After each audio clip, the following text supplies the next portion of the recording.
Hey, it's Alex, your horror hound. And today I'm going to be talking about a movie that I was very excited for. A movie I've been walking out of the trailers for. A movie I've been avoiding all the online chatter about because I wanted to go into it as blind as possible. And that was Eli Roth's The Ice Cream Man. And to me, I had this pictured one way. This was the horror section's coming out party. Jimmy and Stiggs didn't get a wide release, and that was the biggest release of anything they've done. And I wasn't able to ever track it down.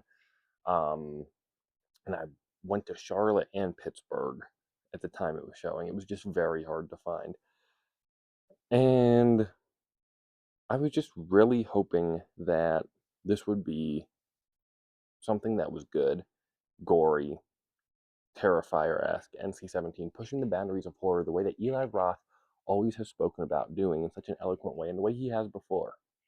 I think it's important to give context as well. I was excited because, as controversial as it is to say, I am an Eli Roth fan, or at least I was, because I absolutely loathed this movie. And like I said, I avoided the online chatter, but my way to see The Ice Cream Man, which I drove 12 and a half hours to see in full context, I drove from Pittsburgh to Des Moines, and then um, that was my midway stopping point to get home here to Colorado. And my celebration for the night once I got there was a late night showing of The Ice Cream Man. As I'm going, my friend Big Sam texts me, "Hey, you gonna go see The Ice Cream Man?" I wasn't planning on it, but the online buzz is just too much to ignore. I was like, online buzz, too much to ignore going to see it, Big Sam. How good is the street saying the Ice Cream Man is? So I look only at the letterbox by accident. I just was like, oh, I wonder what the score is. And anyone who knows where the story is going knows that it was a 1.6 whenever I looked. All half stars. I thought, what the fuck happened? What is this? Is it really that bad? Nope, it uses AI. Okay. Do I even still want to see it? Wow. Like literally felt all joy leave my body. Eli Roth, a filmmaker I celebrated from a very young age, one of the earliest filmmakers in the horror industry that I ever became a fan of because of two very distinct things. I think everyone can understand. I mean, I was born in 2003, so it wasn't as much VHSs for me, it was DVDs. But the horror films that you have on physical media, you grew up watching. A lot of people, I have a ton of VHSs now. I'm thinking it's really, really like the best format to watch movies and even collect them. Like, I love looking at the VHSs, they're so much prettier than DVDs often. All this to say, I grew up with a Cabin Fever DVD that I really enjoyed, and a Death Proof, and well, a beautiful Grindhouse double feature Blu-ray that had all of the trailers for them that made me love Thanksgiving in a very, very, very unhealthy way at a very young age. I was obsessed with the Thanksgiving short. And so I really liked Eli Roth. And then the History of Horror happened. Eli Roth's History of Horror was on AMC, and I thought that was just fantastic. I watch it on Shutter and stuff. It's a great, just chop it up segments of talking about horror movies, and then you can also listen to the podcast Eli Roth's History of Horror, which is a really fantastic companion piece to that as well. Rob Zombie's great on that and such. Um, but I loved both of those growing up.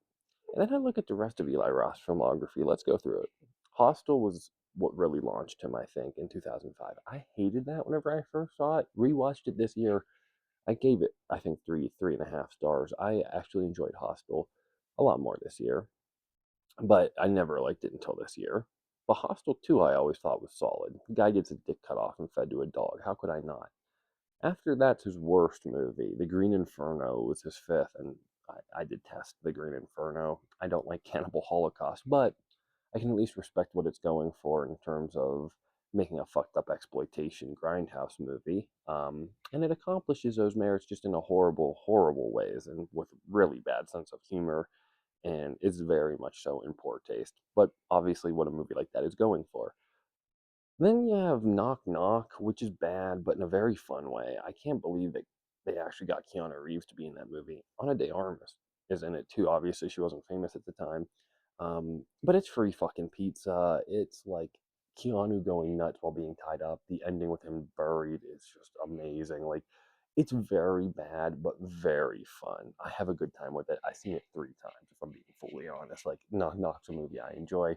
Never gotten a higher rating than 2 stars. Has gotten half a star, I think. It's a very bad movie, but it's you'll see me on Letterboxd. Shout out my Letterboxd. That's what I'm looking at right now. To the side to go through his filmography. I tag movies: good movie, bad day, bad movie, good day, stuff like that. Awful movie, great day. And this would always be an awful movie, but on a great day, it is a good time. And then you got like Death Wish, terrible. His remake of Death Wish sucked. House on the Clock in its Walls is fine. It's a kids movie. But he made this documentary called Finn in 2021 that was about like the exploitation of sharks and how they've been hunted and harvested in a lot of ways. And I thought that was really good. Followed up by Thanksgiving, which is his best movie. Thanksgiving is easily the best thing he ever made. It's not the version that I grew up wanting. It's not the version the trailer from Grindhouse promises, but it's a fun movie, fun slasher that is, you know, like the 90s Scream version of what the movie that I grew up thinking about would have been. And for what it is, it's fun. It's got characters named Scuba, and the opening is his magnum opus. Nothing will ever touch the opening of Thanksgiving. After that, though, of course, Borderlands was a disaster, but I don't pin that on him. That's a studio interference thing. And that studio interference has led him to The Ice Cream Man. Wow, was I excited for this because I literally just went through that whole thing. I think he's made like 4 good movies, and including a documentary. Um, and the movie that I always loved of his was a short film. So it took until 2023, and by then I was 21 for him to make his like second theatrically length movie that I actually thought was great between Cabin Fever and Thanksgiving. Hostel and Hostel 2 are solid.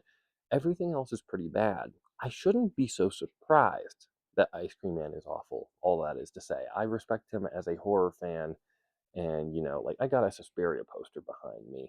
My favorite horror movies are The Evil Dead, Suspiria, and Possession are my top three. And like he's the type of guy that I think that could give you a completely different three, but would have 5 hours worth of things to say about every one of those movies. He's just an interesting horror fan, and I've always hoped he'd be a good horror filmmaker because of that. And then The Ice Cream Man is just so offensive. I feel the grift that people felt whenever they saw Winnie the Pooh Blood and Honey and like paid to see it.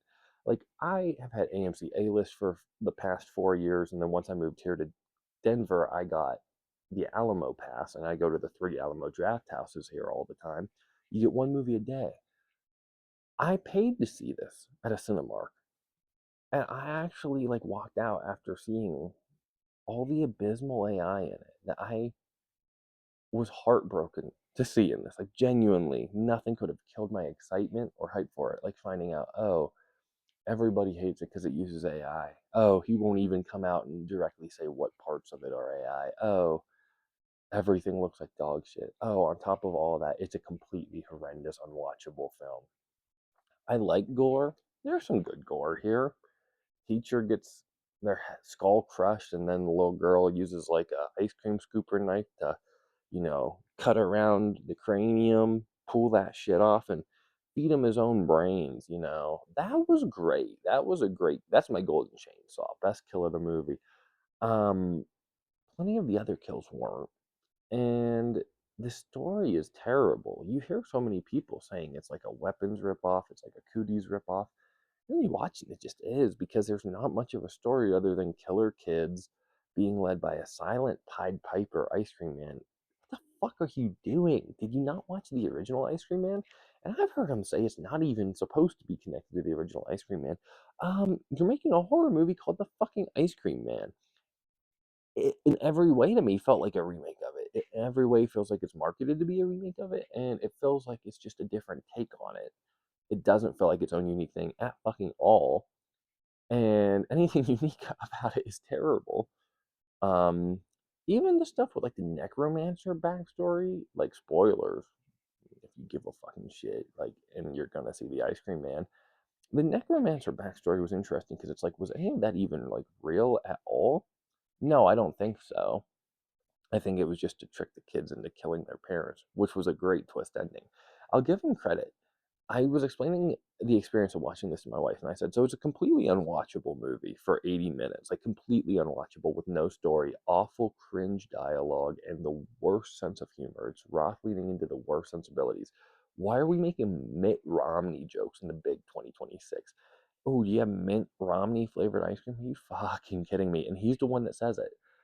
And then you get girls saying shit like, you know, I'm a 12-year-old girl. You don't think I know how to make myself throw up?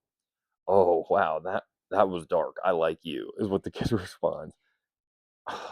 Fucking terrible. And I even found sequences to be like gross in the way that like the 16-year-old girl that got poisoned by the ice cream but isn't fully affected by it, they have her be like half affected, is like crawling to the toilet and she like is having to point her ass in sweatpants all the way up while she does it, and the camera is very clearly framing that in shot, and then she has to get there and deep throat a toothbrush to make herself throw up. Great. Yeah. This movie made me uncomfortable to watch sitting next to a 6-year-old boy. There was a beautiful Iowa family that had like 7 seats sitting next to me. Two of them were children, and then there was another child sitting in the front row, and she walked out doing the Snoop Dogg rap to her mom. So that was great. They seemed to really enjoy it. For me, this really didn't have a story. It was all gore. I like gore, tons of CGI gore. I don't like CGI gore. Some of the regular gore was fine, but it just did feel completely redundant and at a certain point made no impact. And there weren't that many memorable kills. The acting from the main kids were so bad that I can't blame them. The writing was terrible too. That like nothing became charismatic, nothing had any charm, nothing even had so bad good way charm is what I'm saying. Like this was so fucking bad. I could not believe what I was watching, the level of no effort. And it's so disappointing that this is the horror section's first big release. And this is something I wanted to champion, and I'm still going to, honestly.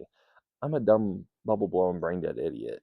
They made one bad movie with AI. That's the really bad thing. They used AI. Like, hopefully, they'd never fucking do that again because I want to go see Stiletto when that comes out. But if Stiletto uses AI, I'm not going to fucking see it because I hate seeing movies with AI in the big screen. It makes me feel like I'm living in a dystopia, and it makes me feel like it is the last gasp of a generation that gives a shit when you get movies like The Odyssey.